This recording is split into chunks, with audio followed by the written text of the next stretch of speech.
एक बड़ी सुंदर कथा आती है। एक सेठ जी थे, वो इतने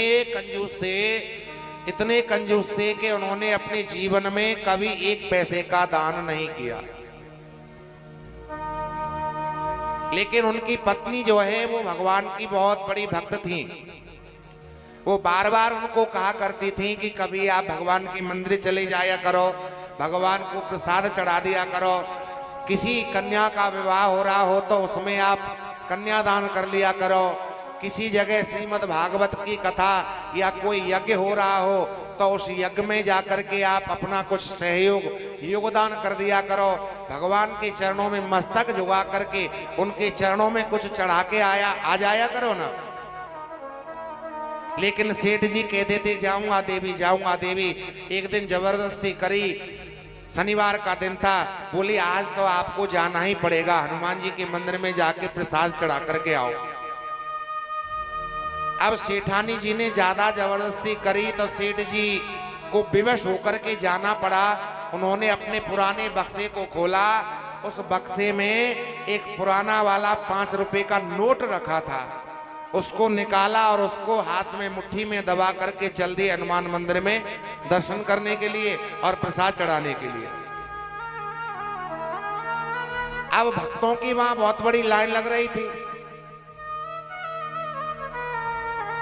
भक्तों की जब लाइन लग रही थी, गर्मियों के दिन थे, सेठ जी का नंबर हनुमान जी के पास पहुंचते पहुंचते कम से कम 1 घंटे में हनुमान जी तक वो पहुंचे।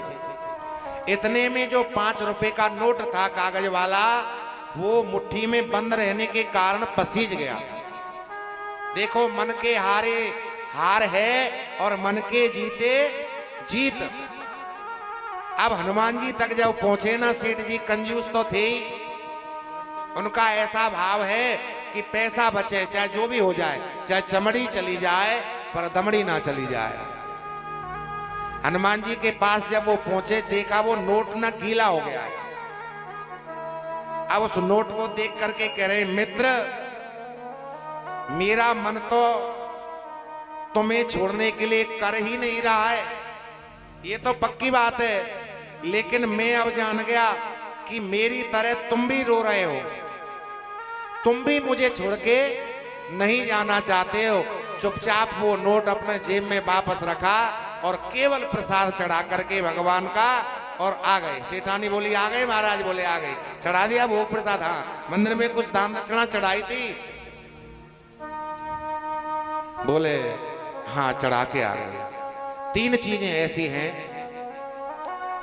आप कभी भी भगवान के द्वार पर जाएं, कहीं भी, चाहे मंदिर में जाएं, किसी तीर्थ यात्रा में जाएं, चाहे किसी भागवत कथा में जाएं, चाहे आपके यहाँ बगल में अगल में सत्यनारायण की कथा हो रही है वहां जाएं, चाहे कीर्तन में जाएं, 3 बातें जरूर ध्यान रखना।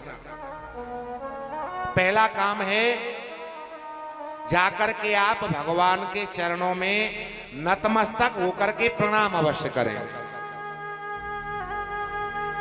दूसरी बात है, भगवान के चरणों में जाकर के कुछ ना कुछ समर्पण जरूर करें, चाहे वो फल हो, चाहे कुछ मिष्ठान हो, चाहे कुछ प्रसाद हो, चाहे दान दक्षिणा हो, चाहे कुछ भी नहीं हो तो एक तुलसी का पत्ता ले जाओ, भगवान के चरणों में उसे समर्पण जरूर करो।